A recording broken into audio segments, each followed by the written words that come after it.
Dari banyaknya keutamaan itu, izinkan kami menggarisbawahi beberapa di antaranya. Yang pertama adalah membaca Al-Quran. Setiap hurufnya bernilai pahala dan lipat ganda kebaikan.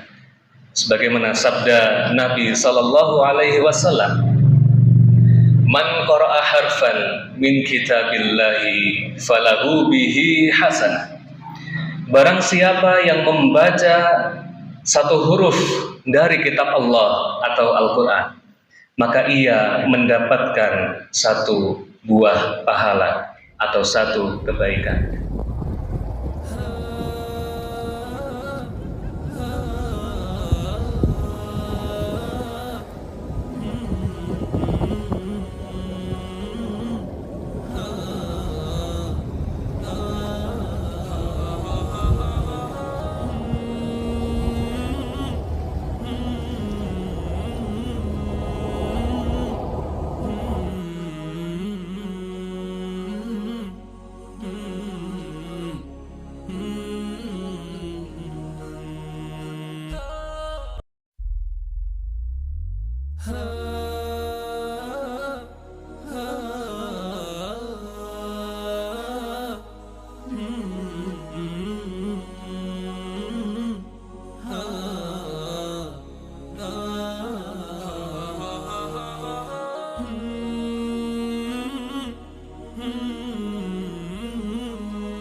Assalamualaikum warahmatullahi wabarakatuh. Alhamdulillah, alhamdulillahi haqqa hamdi, adada khalqihi wa ridha nafsi, wa zinata arshihi wa midada kalimati. Asyhadu an la ilaha illallah wa asyhadu anna Muhammadan abduhu wa rasuluh. La nabiyya wa la rasula ba'dah. Tsumma salatu wassalamu alaihi nabiyina Muhammadin ibni Abdillah alladzi addal amanah wa ballagha risalah wa nasaha lil ummah wa jahada fillahi haqqa jihadi. Amma ba'du. Yang kami hormati para asatidz dan ustadzat, yang kami hormati para sesepuh dan bini sepuh, pun yang kami hormati Bapak, Ibu, saudara-saudari dan adik-adik jamaah salat Isya, dan akan dilanjutkan dengan salat tarawih. Yang pertama, mari kita bersama bersyukur kepada Allah Subhanahu wa taala. Karena Allah masih perkenankan kita untuk menikmati segala karunia yang Allah berikan. Mulai dari karunia Islam, karunia iman, karunia sehat, karunia sempat, dan karunia-karunia nikmat-nikmat yang lainnya, yang jika kita berusaha menghitungnya tentu kita tidak akan mampu. Dan juga tentu saja adalah nikmat Allah masih perkenankan kita untuk bertemu dengan tamu yang agung, dengan momentum yang langka, dengan waktu yang sangat berharga, yaitu adalah bulan Ramadan, yang mana merupakan momentum yang sangat-sangat ditunggu oleh setiap orang yang mengaku sebagai orang yang beriman. Dan demikianlah yang dicontohkan oleh para pendahulu kita, generasi salafun salih. Dalam satu riwayat, Imam Mu'alla Ibnul Fadl mengatakan, kanu yada'una sittata asyhurin an yuballighahum Ramadan. Mereka, kaum salafun salih, berdoa kepada Allah selama 6 bulan lamanya sebelum bulan Ramadan, agar mereka disampaikan umurnya hingga bertemu dengan bulan Ramadan. wa yad'una sittata ashhurin an yataqabbala minhum. Dan mereka berdoa selama 6 bulan lamanya setelah bulan Ramadan agar Allah berkenan menerima amal ibadah mereka selama bulan Ramadan yang lalu. Tentu saja masih bertemunya kita dengan bulan Ramadan, terlebih kita sudah hampir sampai pada pertengahannya, adalah sebuah nikmat yang harus sangat-sangat kita syukuri. Yang kedua, hadirin rahimakumullah, mari kita hatur sanjungkan salawat serta salam kepada junjungan kita Nabi besar Muhammad sallallahu alaihi wasallam. Hadirin rahimakumullah, sebagaimana yang kami sampaikan pada muqaddimah, bulan Ramadan adalah momentum yang sangat tepat bagi kita untuk memperbaiki diri, karena ia adalah momentum yang sangat langka. Momentum yang dapat membuat kita untuk kembali menguatkan kesadaran, menguatkan kualitas dan tentu kuantitas ketaatan kita kepada Allah Subhanahu wa Ta'ala. Karena pada bulan ini semua amal ibadah dilipat gandakan oleh Allah Subhanahu wa Ta'ala. Dan sebagaimana yang sama-sama kita ketahui, hadis yang sangat masyhur dan sering kali kita dengar ketika bulan Ramadan, qad ja'akum Ramadan syahrun mubarak iftaradallahu alaikum siyamahu tuftahu fihi abwabul jannah wa yughlaqu fihi abwabul jahim wa tughallu fihi syayatin fihi lailatun khairun min alfi syahrin. Yang artinya, telah datang bulan Ramadan kepadamu, bulan yang penuh barakah. Allah mewajibkan kalian untuk berpuasa pada bulan itu. Saat itu pintu-pintu surga dibuka, pintu-pintu neraka ditutup, para syaitan diikat. Pada bulan itu pula terdapat satu malam yang nilainya lebih baik dari 1000 bulan. Hadis riwayat Imam Ahmad. Hadirin rahimakumullah, Ramadan menjadi kesempatan yang perlu kita manfaatkan agar layak dimasukkan ke dalam golongan orang-orang yang bertakwa. Keutamaan dan keberkahan Ramadan terbukti dari diturunkannya panduan utama umat Islam dalam kehidupan kita, yaitu adalah Al-Quranul Karim. Sebuah panduan hidup yang berisi firman-firman Allah Subhanahu wa Ta'ala dan yang tak pernah terbantahkan kebenarannya.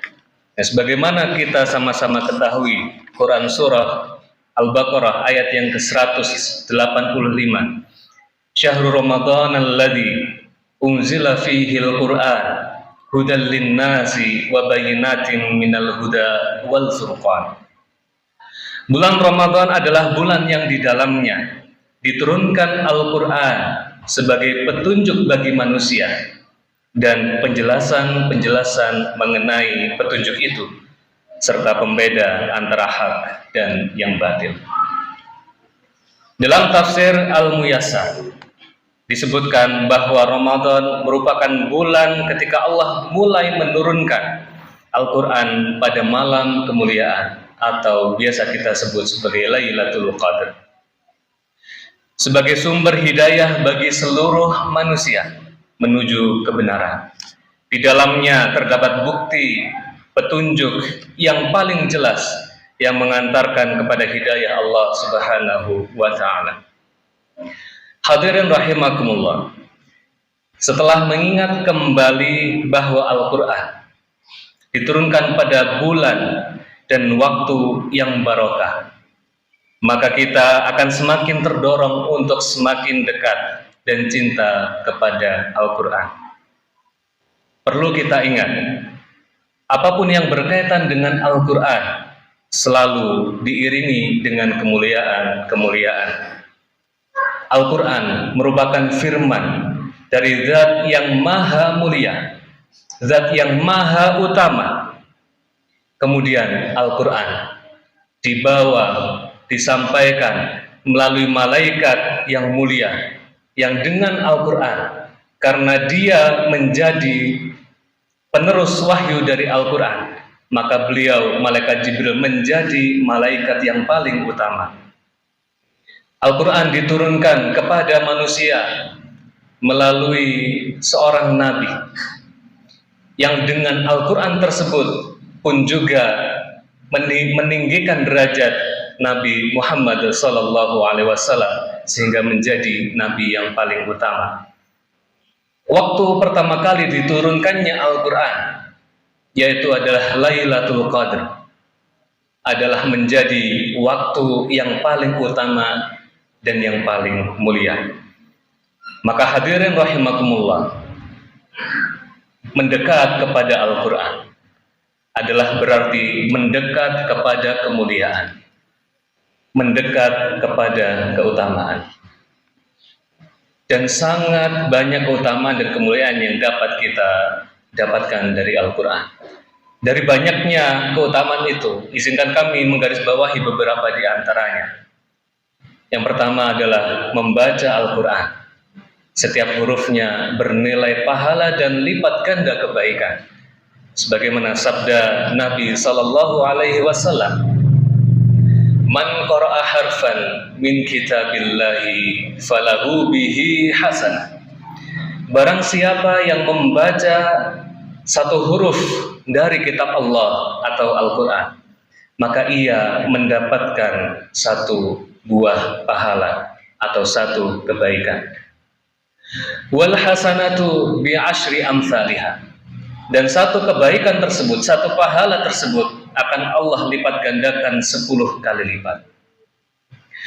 Maka hadirin rahimakumullah, tak terbayang betapa banyak pahala yang kita dapatkan ketika kita membaca surah yang merupakan kewajiban kita sehari-hari, yaitu adalah Al-Fatihah. Jangankan membaca Al-Fatihah, membaca permulaan dari surah Al-Baqarah yang hanya terdiri dari 3 huruf, kita sudah mendapatkan pahala dan keutamaan yang begitu banyak. Sebagaimana yang disampaikan oleh Nabi dalam hadis yang sama, "La aqulu alif lam mim harf." Aku tidak mengatakan alif lam mim satu huruf, walakin alif harf, wa lam harf, wa mim harf. Namun alif satu huruf, lam satu huruf, dan mim satu huruf.